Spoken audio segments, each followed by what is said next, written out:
Hello, boys and girls. This is Miss Gardner, and I am going to be reading again in the book of Shiloh, and I will do chapter 4. Marty, Dad says when we're around the bench, sometimes you haven't got the sense to shut up. You can't go telling a man what to call his dog. But I'm mad too. Better than calling him Git or Scram. Judd Travers has the right to name his dog anything he'd like or nothing at all. And you've got to get it through your head that it's his dog, not yours, and put your mind to other things. The Jeep bounces along for a good long mile before I speak again. I can't, Dad, I say finally, and this time his voice is gentle. Well, son, you gotta try. I eat my peanut butter and soda cracker sandwiches with Dad at noon, plus the zucchini bread Mrs. Ellison had left in her mailbox for him. And after all the Sears catalogs and mail is delivered, we head back to Sistersville Post Office. I get my Coca Cola at the gas station while Dad finishes up and we start home. I forget all about looking for cans and bottles. The can I'm holding is the only one I've got. Judd Travers goes hunting near every weekend, don't he? I asked Dad. I suppose he does. You can shoot at just about anything that moves.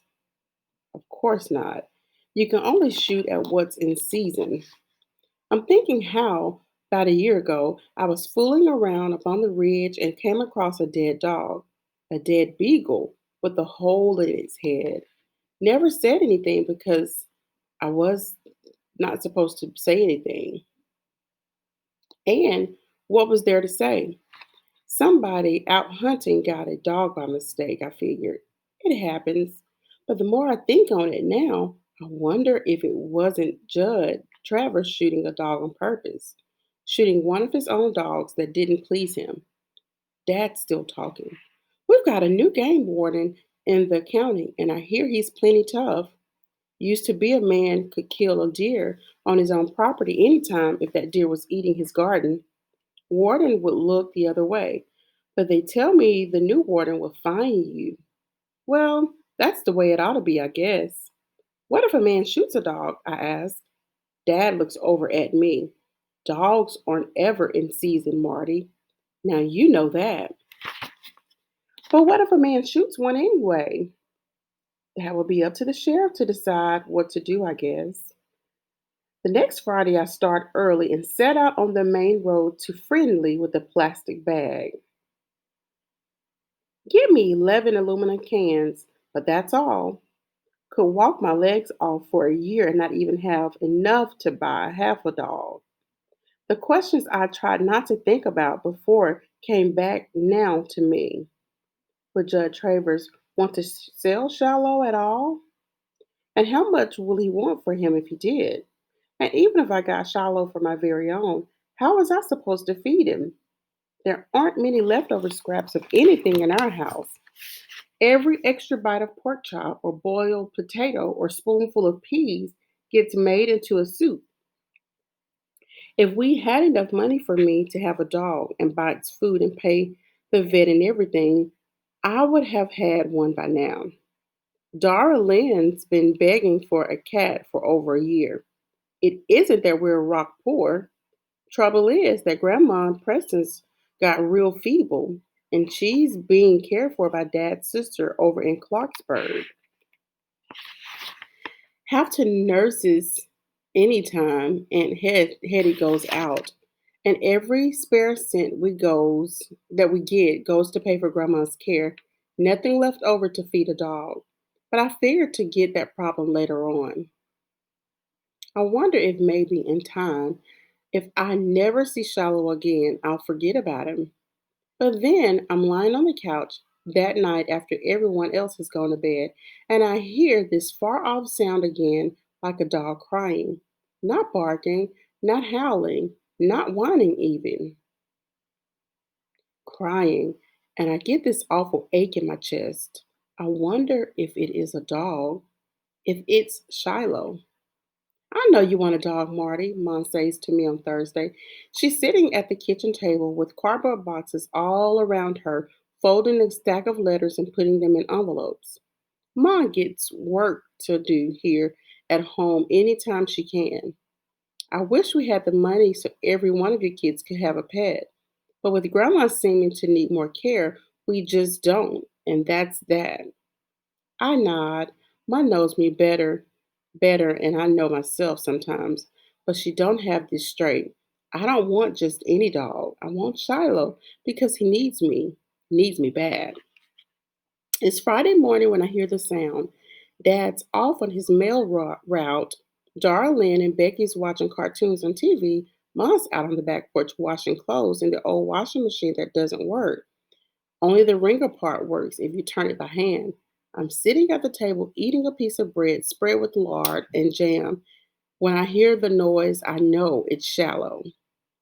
Only the softest kind of noise and right close. I fold the bread up, jelly to the inside, stick it in my pocket, and go out the front door.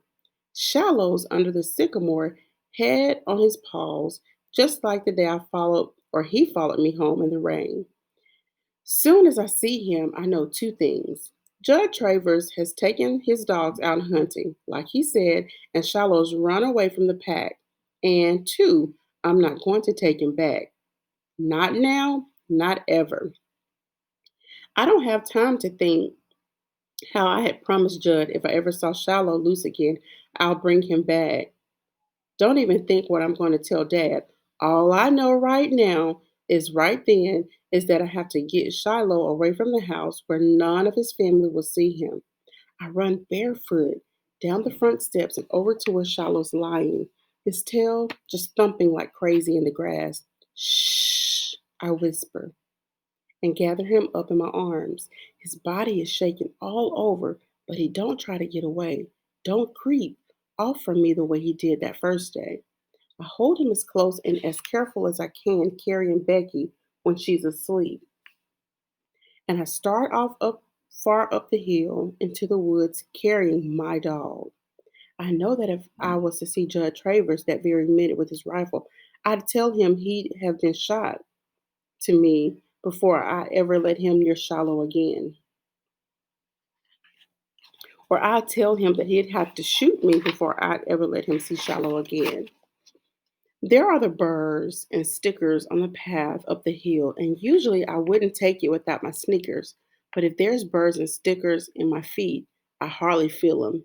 No Judd Travers and his hounds won't be over here, 'cause this hill belongs to my dad. Get me as far as the shade bush next to the pine, and then I sit down and hug Shiloh. First time I really gave him to myself. The first time I really have him to myself. First time I can hug him. Nobody looking, just squeeze his thin body, pat his head, stroke his ears. Shiloh, I tell him, as though he knows his name. Judd Travers isn't never going to kick you again. And the way his eyes look at me, then the way he reaches up and licks my face, it's like it seals the promise. I'd made a promise to Judge Travers I wasn't going to keep. Jesus help me. But I'm making one shallow that I will. God strike me dead. I set him down at last and go over to the creek for a drink of water. Shallow follows along beside me. I cup my hands and I drink.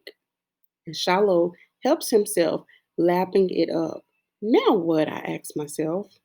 The problem is looking me square in the face. I got to keep Shiloh a secret. That much I know, but I'm not going to keep him chained.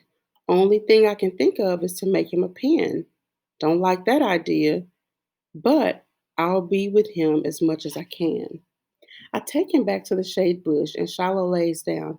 Shiloh, I say, patting his head, stay. He thumps his tail.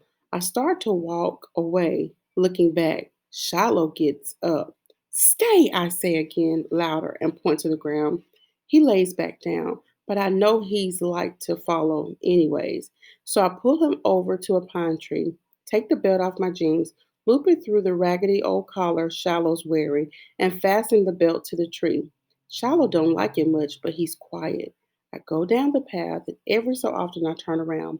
Shiloh was looking at me like he won't never see me again, but he don't bark. Strangest thing I ever seen in a dog to be that still.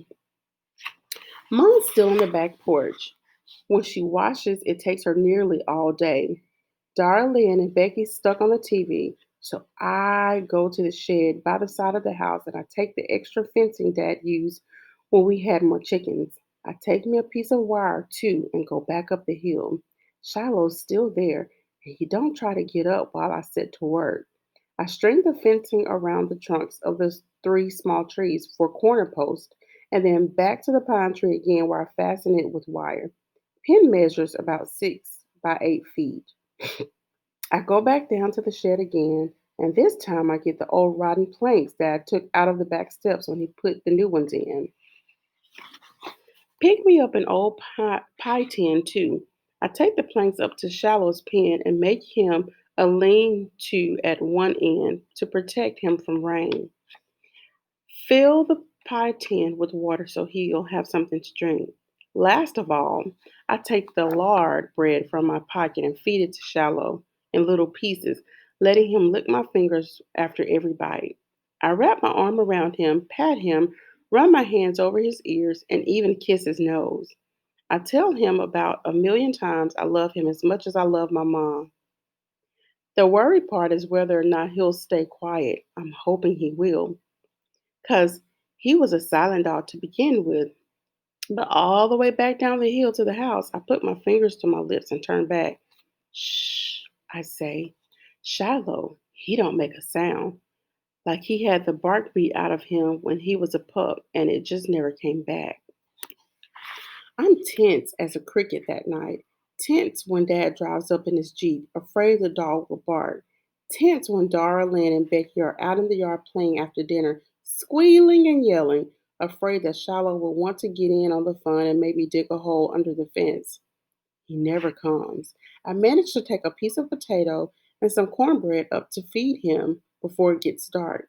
I sit down in his pen with him. He crawls all over me, licking my face. If he'd been a cat, he would have purred, and he was glad to see me. Tell him I'm coming back tomorrow with some kind of leash for him. Tell him we're going to run all over that hill, him and me, every day. Tell him he's my dog now, and I'm not never going to let anybody hurt him ever again. And then I leave, wiring that fence good. I go home and sleep a full night. First time in a while.